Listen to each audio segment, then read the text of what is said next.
हरी घूंघट हम काहे के टारी, भारत की लाज गई सारी, घूंघट हम काहे के टारी।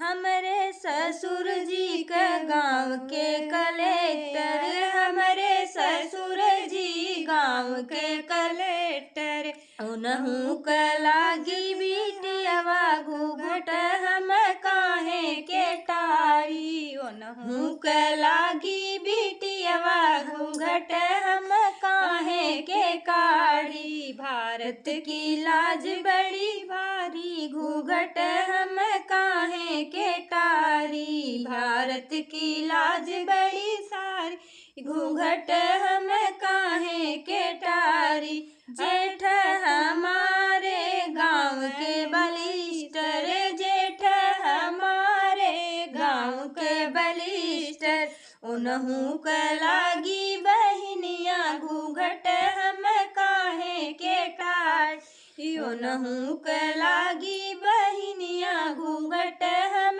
काहे के टारी। भारत की लाज गई सारी, घूंघट हम काहे के टारी, भारत की लाज गई सारी, घूंघट हम काहे के टारी।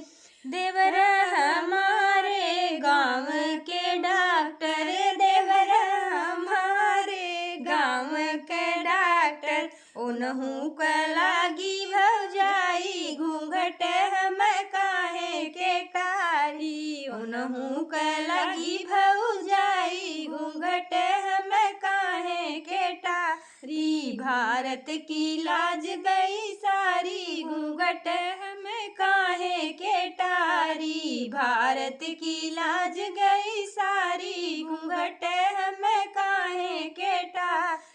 हमरे सजन जी गाँव के सिपाही, हमरे सजन जी गाँव के सिपाही, उनहु क लागी रनियवा काहे घूंघट हम काहे के टारी, उनहु क लागी रनियवा घूंघट हम काहे के टारी। भारत की लाज गई सारी, घूंघट हम काहे के काढ़ी, भारत की लाज गई सारी, घूंघट हम काहे के टारी। हेलो दोस्तों, जैसा लगे गाना ज़रूर बताना, फुल वॉच करके देखना। और सही बात है ये ना, गलत बात तो थोड़ी है। ये गाना हम लोग गाए हैं जो, आप लोग ज़रूर सुनना फुल वॉच करके।